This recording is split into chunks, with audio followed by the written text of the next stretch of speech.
So today, we're going to make some hooks. My girlfriend wanted some hooks for her birthday. Well, she wanted some hooks. I decided I would make them for her birthday. So that's where we're at. I'm going to show you step by step how to do it. I'm not going to be recording much while the forge is actually running. I'll shut it off because it's noisy. So that's where we're at. Stick around. This is going to be fun. All right. First and foremost, you'd see that this is not a very long heat and that it is quite hot. Okay? You want it hot. Everybody thinks that in order to be a blacksmith or a bladesmith, you need to be this giant, hulking Sasquatch of a human being. That is absolutely inaccurate. I know a lot of people who do this job who are built like middle schoolers. Okay? The idea is the hotter the steel is, the easier it moves. That's what you want to do. You want to get the steel as hot as humanly as you can without burning it, and it'll make it easier for you. With this is just crappy mild steel. It's not really a prerequisite. Like, you can forge this stuff pretty damn cold, and it moves. We'll get this back in the fire, get it heating up. Now, another thing that everybody thinks is that you need a crazy sized hammer. I'm looking for one of my big hammers around here. It's when I use it on something like train rail, which is harder to forge, but most blade steels and everything, I use this. This is a 2.5 pound hammer. All right, I am 6'1" and over 300 pounds, and this is what I use.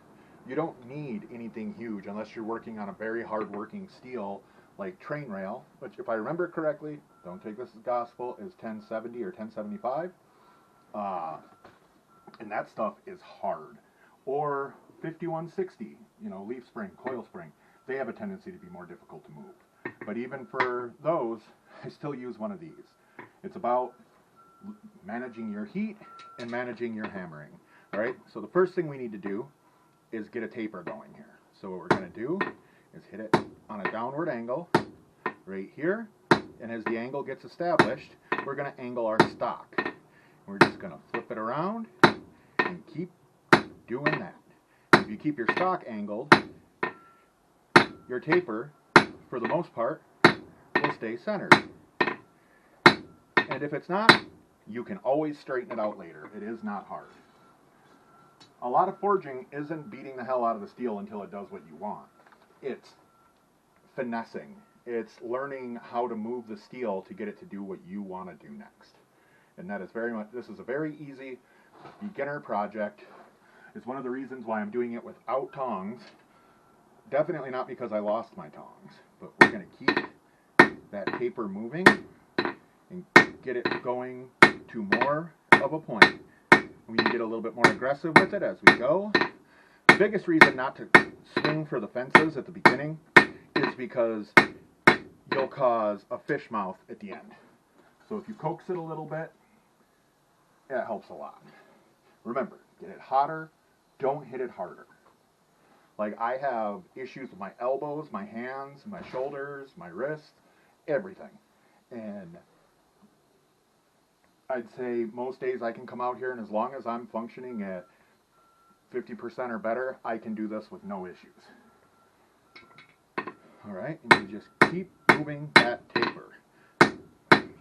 This kind of thing is something that if I wasn't flapping my gums while swinging my hammer, I would do most of this in one heat. But talking while I'm hammering is pretty new to me. Like, I'm usually out here completely alone. I'm not talking while I'm working. And if you completely botch your taper and get it to where it's completely off center like that, flip it back the opposite way, put her on a little bit of an angle, and boom, she's in the center again.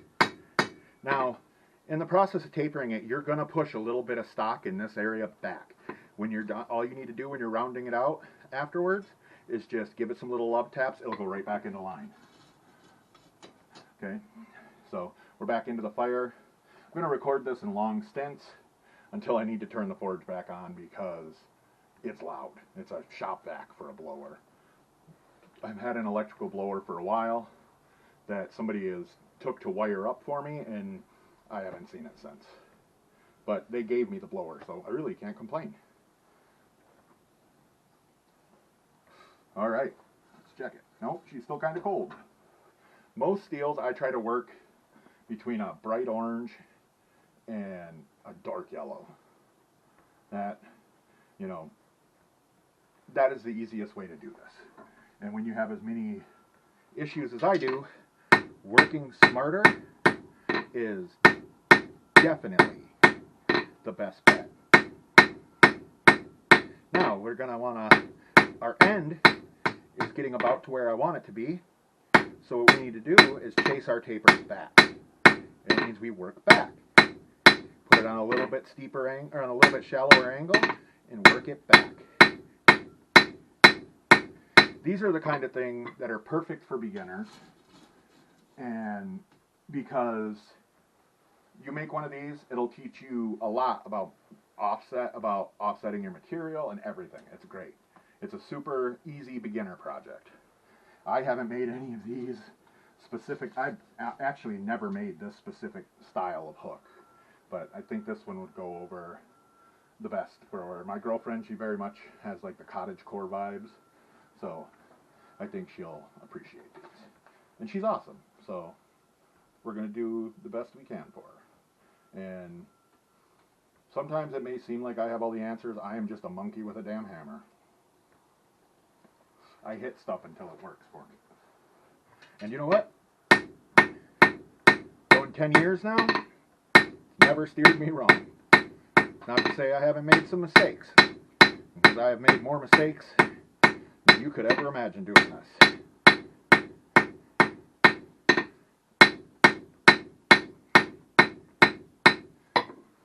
But I am very good at self-teaching and learning on the go, and I learn from my mistakes. My pile of scrap will always be bigger than my pile of successes, and that's important. All right, we're back up to a nice orange heat. Now we have a long square taper. We want to turn this into a round taper. So the first thing you're going to do is set it on to where it's sitting on a corner and hit the other corner. You don't, again, we're not beating the hell out of it, we're just finessing. Light taps. Like, this is not always about who can swing their hammer harder. Okay? And so now we have more of an octagon, you're not going to be able to see it, but an octagon cross section. Back in the fire. It's also relatively cold today. My anvil is quite cold. It takes forever to heat up. I used to have an old iron that I would stick on it and turn on while the forge was heating up. You can also heat up a large piece of stock and lay it across your anvil, because the cold steel, like, steel likes heat, so it'll pull the heat right out of your steel. In the summertime, I can get one of these tapers rounded out and refined in one heat usually. Just get it drawn out and then refined. But we're not trying for perfection, we're trying to be better. So, we've got the octagon cross section. Now what I do is I just start rolling and hammering.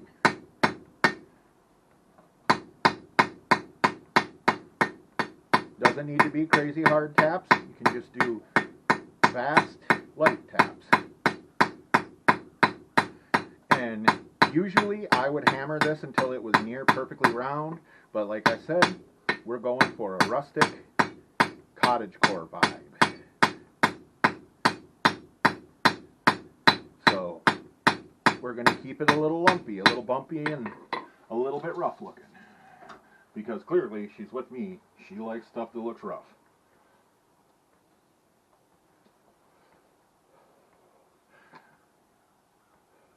I used to use bituminous coal. I use a coal forge that I built myself. I used to use bituminous because I can find that pretty cheap around here, because we used to use it for heat in this area years ago, and a lot of people have it in their basements.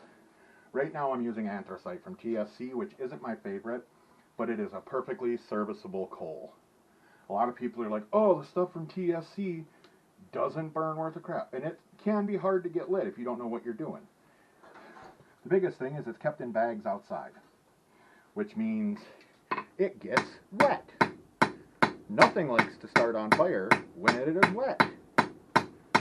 So what I do is I'll cut the bag cut the top on the bag open, take it in the house where it's nice and warm, and leave it by the wood stove, and every couple of days I'll shake it. Get it mixed around. Give it a good shake. It's a 40-pound bag, just shake the hell out of it. Give it a good mix around, and it'll help evaporate a lot of that water. And then you just get yourself a little wood fire. Once the wood fire is good and established and burning really well, you want to pile your coal on it and turn your air blast on. Because what's going to get your coal burning is the hot coals from the wood, not the flames. So, all right, we're going to turn this off for a few. All right, we got our taper. It still needs some refining, so we're going to keep doing our fast flows while we spin it. And in the process of doing this, it is absolutely going to get crooked, and that is fine, because as long as it's hot, you can uncrooked it real quick. And without really beating it up. It's pretty easy, actually. I can show you here shortly. In fact, what we're going to do is we're really going to bonk this out nice and crooked, get it back in the fire, and then we're going to pull out, I call this guy the Troll King, because it looks like a damn Trolls Club. I made this. I bought beech, I think it was beech, mallet, and surprise, surprise, it didn't last me very long. So I drilled out a hole, epoxied a handle into a limb, and I've been using this for, I don't know, a little bit less than a year, but it works great. Well, all you got to do, bring it here, and when you're straightening, you always want to hit the high parts. And you got to work your angle a little bit, and just lightly tap on it. This is a, I'm pretty sure this is an ash limb, but you're just, again, you're finessing. You're not beating the hell out of it, you're finessing. Okay, so that's good to go. Stick it back in the fire.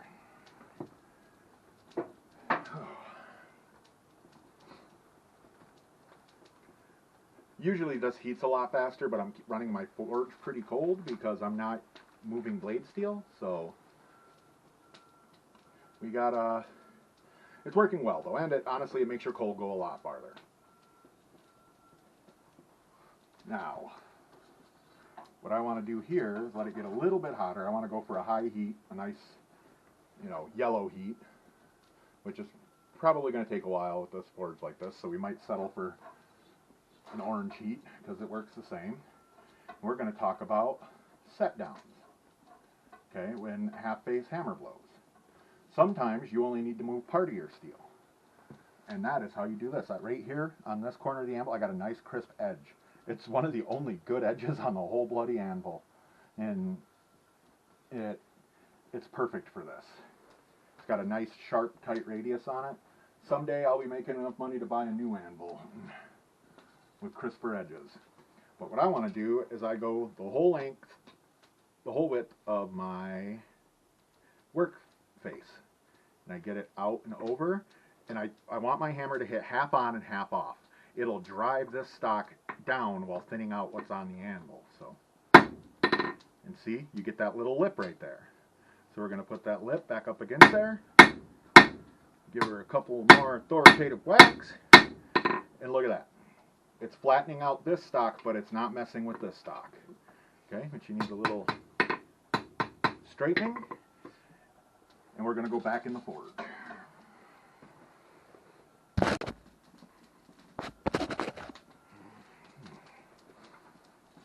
All right, we got a nice heat.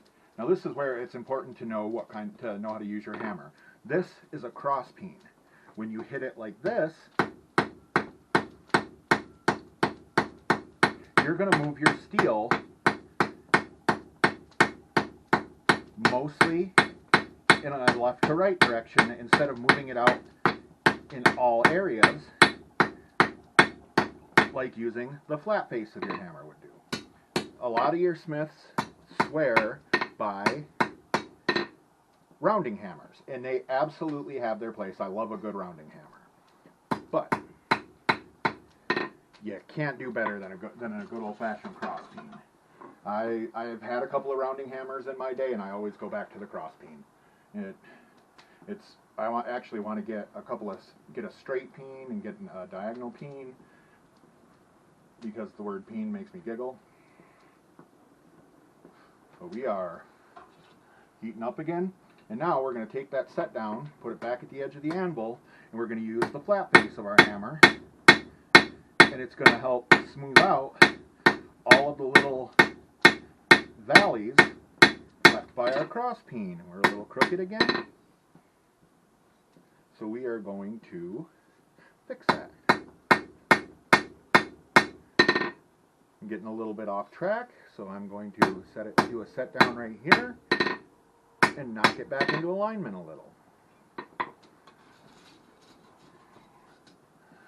And I need a little bit more bulge on the one side, and I will show you how to achieve that with your flat face. It's really nice and pretty easy. After a while, a lot of this stuff just becomes second nature and muscle memory, and you just instinctively tilt and move your hammer how you need to. I caught myself doing it this summer, working on horseshoe nail hooks. All right, so what we're going to do is run on a little bit of an angle right here on the side, and it's going to bulge it out a little more evenly on the opposite side. Because functionality is great, but aesthetics absolutely matter. And you can always smack it back and make it a little more uniform and a little neater looking. This really, in my experience, being a very visual learner, blacksmithing it's pretty awesome. Because a lot of it is just seeing and doing. Now, we have drawn out the area and moved the area where we're going to put our hole, which normally I would use a punch for that, and I'm pretty sure mine are in the old shop, which collapsed last winter, and now it's all covered in snow. So I am just going to drill the hole through them, which is normally not how I would do this, but we want to put a little curl on this end because this is going to be for hanging heavy, wet clothing. So what you want to do is get just a little bit over the anvil. It's a bunch of snow falling off my roof. And again, we're finessing, not forging. So we just got a little tiny bit of a curl back in the fire. And I'm intentionally taking very short heats, very isolated heats for this, because the shorter the heat, the less steel you're going to move at a time. And this is finessing, not forging. You can also do this with a pair of scrolling tongs, but honestly, when I'm not doing this in front of a camera, I can do this fast. It takes me less time to do it like this than it does to stop and grab a pair of scrolling tongs or scrolling pliers and do it. And you're just going to keep finessing that curve. Now we got a nice little whoop-de-doo. I'm doing this slower than I normally would because I'm trying to show you guys how to do this. And I'm not the smartest person on the planet, nor am I the dumbest, and I've learned a lot doing this. The biggest thing about doing anything is you got to get rid of that fear of failure. I haven't learned a damn thing when I was succeeding. Failure has taught me everything. All right, we got a nice little curl on the end there.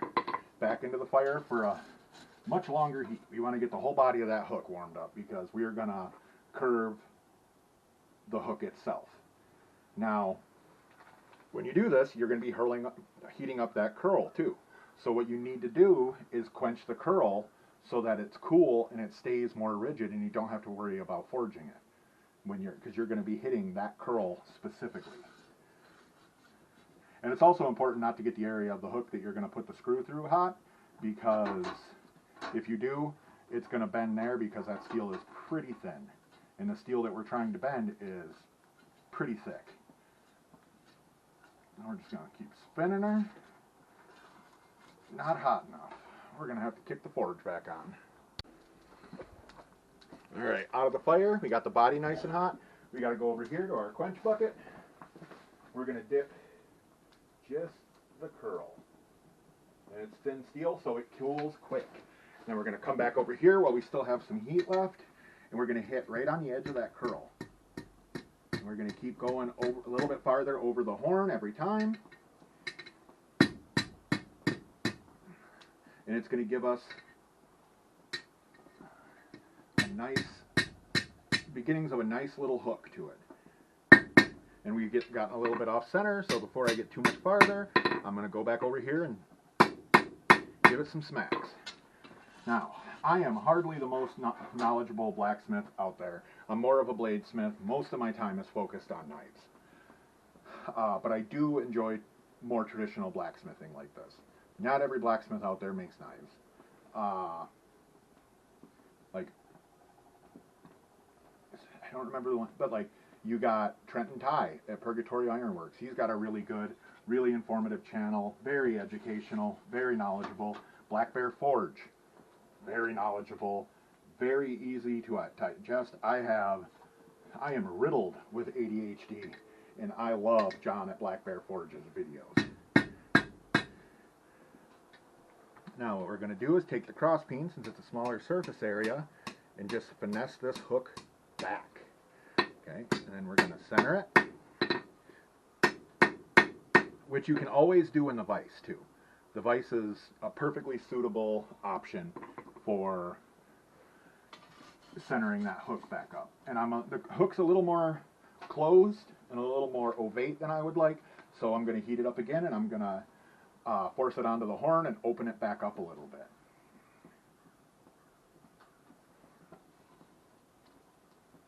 And we got to get a little more heat in the belly of that hook.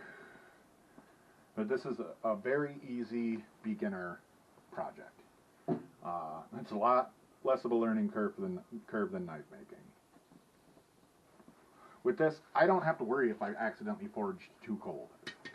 Because if you accidentally forged a knife too cold, you're probably going to have stress fractures. Alright, and then we're going to bring it back like this, and just give her a little tappy taps back at the face of the anvil. And that is I'm much happier with that. And doing something once will help you understand it. In the words of Jimmy DiResta, go to school on the first one. But doing something 1,000 times, 100 times, 1,000 times, 10 times will always make you better. So I am going to go nip this hook off of here, and I've got a couple of more to hammer out. I want to do, I'm not sure. I'll do some thinking, but I want to do more. So I'm going to cut this one off of the parent stock because we're done with the hot part with the forging. The rest of this can be achieved with files. I'll probably use my belt grinder because it's faster, but there's a hook. You can just hack it off of the parent stock and move on to the next one. Alright, so this is what we're left with. I intentionally did 4 different sizes because they're going to be on a shelf, and I figured it would give them a good look. But that's where we are. It's a super simple project that anybody can do. You don't need tongs. All you need is a heat source, a hammer, and something flat to hammer on. And it doesn't have to be an anvil. My anvil for years was a 3-inch by 6-inch by 6-inch chunk of steel that was an offcut from a machine shop. Like seriously, if I can do this, just about anybody can do this. It's a quick, easy little project. You can buy, the stock I bought was $9 at Ace. And I've got enough to make 5 times this many hooks left.